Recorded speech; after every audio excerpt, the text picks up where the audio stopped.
Pokemon Legends is a brand new Pokemon RPG game developed by Game Freak that is slated to release in early 2022. The trailer was dropped this year on Pokemon Day, and there is so much to unpack in this trailer. I probably watched it a total of 20-30 times, and there are still very subtle things that I'm picking up on. So today, guys, we're going to break down the whole trailer and talk about all the little things that they included in it, and maybe try to figure out some more clues as to what this game's all going to be about. If you are new to the channel, I want to welcome everyone to the Beacon, and I want to say thank you guys for every bit of support ever shown for this channel. If you guys do comment on the video, let me know if there's anything that I missed that you guys saw in the trailer, or if there's things that maybe you guys think we're going to be getting, or theories or whatever. I would love to hear everything you guys have to say.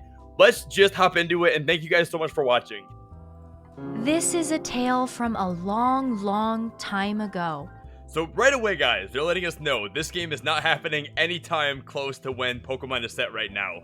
We see some really old, really cool looking old Pokeballs that almost have these lunchbox latches on them. We see some ink pens, we see an oil lantern, some books, some journals. So this is letting us know this is not happening today by any means. When the Sinnoh region was still only a vast wilderness. So we know a it's certain Sinnoh, village bustled with the coming, and we see what looks to be obviously a very small looking town that is kind of looking like what a colony setting up would look like. If you're just discovering a new land, this is the kind of vibe that it gives me. It's a very old school Sinnoh. Don't really know exactly where in Sinnoh this is taking place at, exactly, but we could probably have a relatively good guess at that. I'll get to more of that later on in the video. But we see some, people here. It looks like travelers, colonists, and goings of people. While in the mountains and seas, Pokemon roamed as they pleased.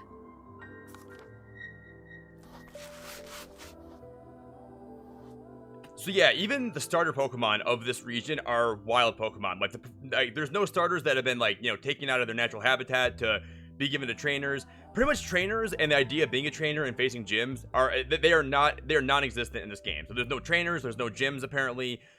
This is way before all of that, and we don't really know how much of the other regions around the world have been civilized or colonized compared to Sinnoh right now. So we know that Sinnoh probably is a newer formed region, how European settlers came to the United States. Kind of that same thing.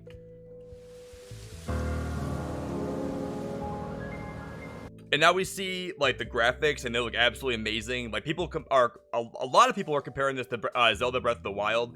And obviously with the color schemes, the colors, the sky, the trees, it looks super similar. So I can definitely see where people are getting the comparison from. Looks very close to what Breath of the Wild looks like, which is just people wanted this from Sword and Shield, and now we're going to be getting this kind of adventure from a single player game, which is really cool.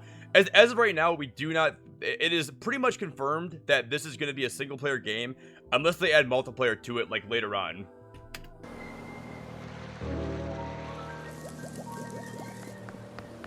Okay, the first thing I noticed is the wild Pokemon seem to have a little more character in them. They seem to have a little more they don't seem to be as dead looking, if that makes sense.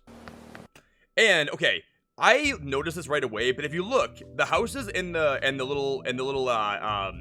colony, the little town here, they have different color roofs, and part of me thinks that might represent where people are from, because we know that I think Unova, Johto, and Alola are the three colonies that have basically settled here, and they're basically all working together to kind of make this new region.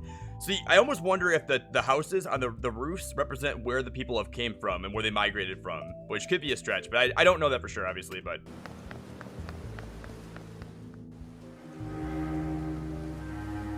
now we see what looks to be the two characters that you start as, the girl or the boy, taking off on their adventure, and it looks like it's just cool because the region literally has nothing established, and you just go where you want to go, and you basically just the goal of the game seems to be filling up a Pokedex, but not even a dex. You're basically trying to figure out what Pokemon even live here.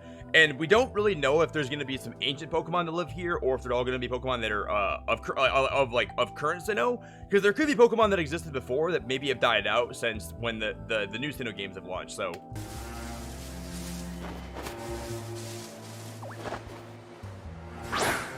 now there is a lot of people talking about that tuck and roll, because obviously we don't really know what all the mechanics are going to be in the game. There was a post that was leaked out before this game even was announced, saying that there's going to be like rideable Pokemon.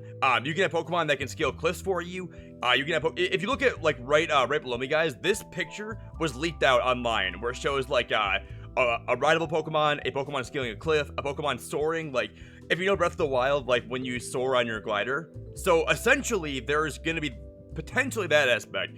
If you notice, this character throws the Pokeball and it catches the Pokemon, and it looks like when it catches the Pokemon, if you look right here, there seems to be like the sparkle from when you catch Pokemon, but there's a little bit of steam or something that is emitting from that Pokeball, and we don't know exactly what that is. Like it might be just a Pokeball that emits steam because they're old school Pokeballs, and they have like a different mechanism that they work with, and that, you know, a byproduct of them catching Pokemon is steam.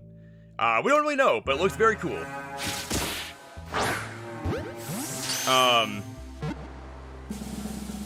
So you notice that the wild battles seem to be more like there's no cutscene that takes you into like the actual turn-based system of battling. It seems to just be like you find a Pokemon, you throw a Pokeball out, and you battle right then and there. There's no waiting. There's no cutscene. And you kind of have to like learn how Pokemon act in the wild in order to have a better chance of catching them, because some Pokemon like this Chingling here, you probably have to creep up on it, or maybe it'll be more prone to running away from you.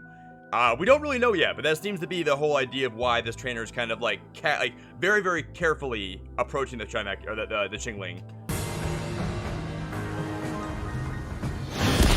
See right there, you saw like the wild battle. Like you basically are like, we don't exactly know how the battles are going to be, because there was the same leak that came out with all the pictures of the Pokemon like scaling cliffs and soaring, like for, you know, navigating the terrain, also said that the turn-based system is essentially like evolved and also kind of like done away with.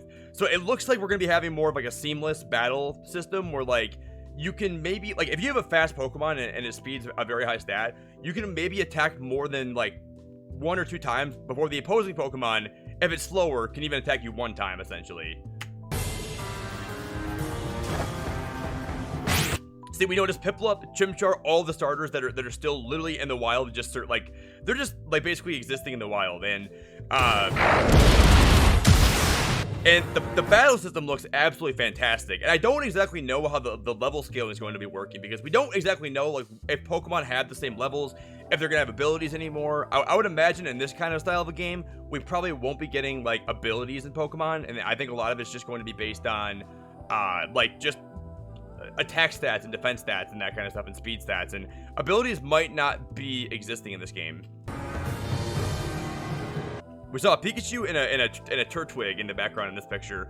The thing we don't know is, can you have a Pokemon following around with you all the time?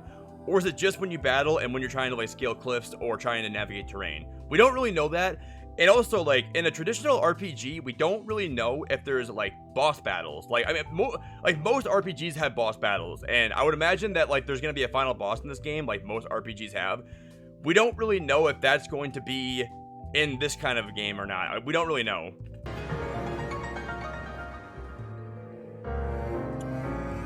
So here we see Cyndaquil, Rowlet, and we see Oshawott. And behind them in the background, you see a desk with two flags, and those flags on them have what appear to be it looks like a Team Galactic logo, right? But it looks like the logo, but it's just a little bit modified.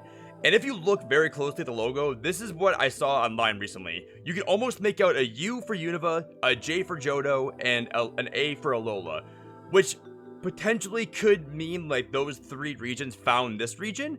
But also it beckons the question, why does Team Galactic exist back in this day? That is the main question that we're asked. So my theory is, this is a theory that I've seen online, but also I think it's probably going to be relatively, I'm attached to it because I think it could be true.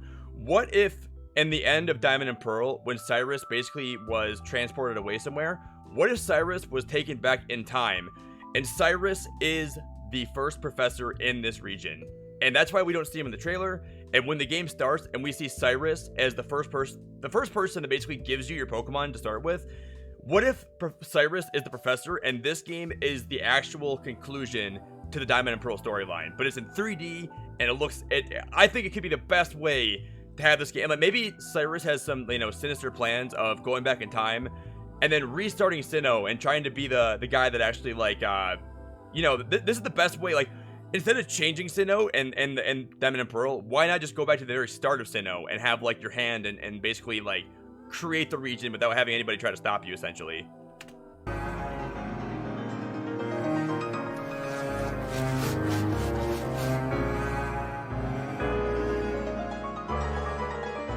The drawings look beautiful. The whole thing looks beautiful.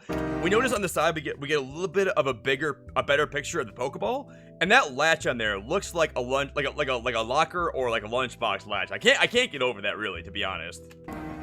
Now the book closes.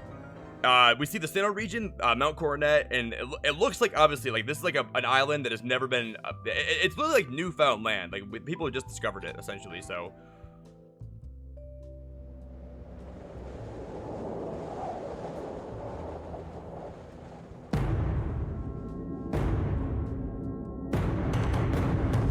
And here we see Arceus, and this is probably going to, like, Arceus is going to have such a big, like Arceus is the god of all Pokemon, essentially. So, like, I don't exactly know why or how or what Arceus is doing back here in Sinnoh this early on, but I do think that Arceus, we're gonna get a lot more backstory. I think this game will tie together a lot of the games, like, beyond Gen 4, like Gen 5, 6, 7, and 8. I do think this is going to kind of give us a backstory, how Arceus did form the universe, how it shaped the universe.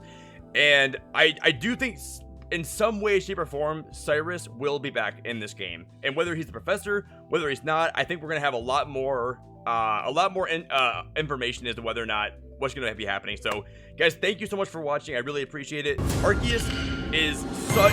It looks so good here, honestly. It looks so good here. I'm sure as we get closer to next year, we're going to be learning a lot more information about the Legend of Arceus. But given this short trailer and a lot of the other details we got online, like, we have a pretty good idea of what this game is going to be. If I missed anything, guys, please let me know in the comments below. And if you have any theories on this game, let me know in the comments below. Thank you all so much for watching. Thank you all for your support for this channel every single day. Big thanks to everyone that's a member of this channel, and thank you for everything, guys. I love and appreciate you. If you are new here, I want to welcome anyone to the channel, and I hope everyone has a great rest of their day. Stay happy, stay healthy, stay hydrated, and I'll talk to all you guys very, very soon.